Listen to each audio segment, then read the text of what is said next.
Okay, this is a review of the regular Rubik's Cube. Thank my friend Nobody1312 for letting me borrow his Rubik's Cube.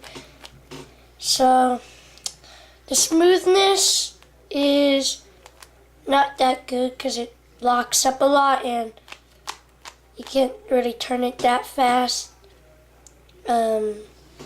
And I know this review is very short, but the question is, should you get this cube? The answer is I'd rather get a speed cube, but it's up to you. I recommend a speed cube. So yeah.